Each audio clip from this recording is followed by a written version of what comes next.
بسم اللہ الرحمن الرحیم۔ السلام علیکم دوستو، میں ہوں اسماعیل اور آپ دیکھ رہے ہیں اردو عملیات یوٹیوب چینل۔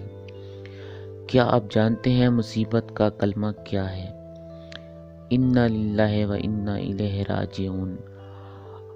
عموماً موت کی خبر سن کر دکھ اور تأسف کے طور پر یہ کلمہ پڑھا جاتا ہے تو انسان اپنی بے بسی اور اللہ کی رضا کی جانب متوجہ ہو جاتا ہے، اور اولیاء کاملین نے اس آیت مبارک کے بہت زیادہ فائدے اور عموماً اس کو غم کم کرنے کے لیے پڑھتے رہتے ہیں۔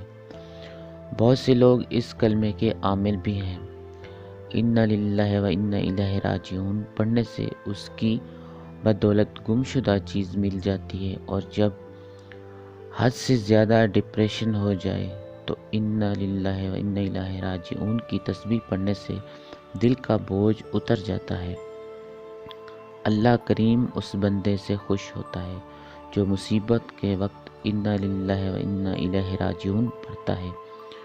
مصیبت چھوٹی ہو یا بڑی ہو، اسے پڑھنے سے انسان میں توکل اور تقوی اور صبر پیدا ہو جاتا ہے، اور ہمارے نبی صلی اللہ علیہ وسلم نے ارشاد فرمایا ہے، جو انسان مصیبت کے وقت، دکھ اور پریشانی کے وقت اسے پڑھے گا، اس کی دکھ اور پریشانی ختم ہو جاتی ہے، اور جو انسان اسے صبح کے وقت ایک تسبیح روزانہ پڑھ لیا کرے تو کبھی کسی مصیبت اور پریشانی کا شکار نہیں ہوگا۔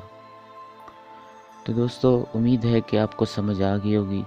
اگر آپ لوگوں کو ہماری ویڈیو اچھی لگی ہو تو اسے لائک ضرور کیجیے گا، اور اگر آپ لوگ ہمارے چینل پر نئے ہو تو ہمارے چینل کو سبسکرائب کیجیے گا، اور جو بیل کی گھنٹی ہے اسے ضرور پریس کیجیے گا تاکہ جو ہماری نئی ویڈیو آپ کو خود بخود مل جایا کرے۔ تو اجازت دیجیے، اللہ حافظ۔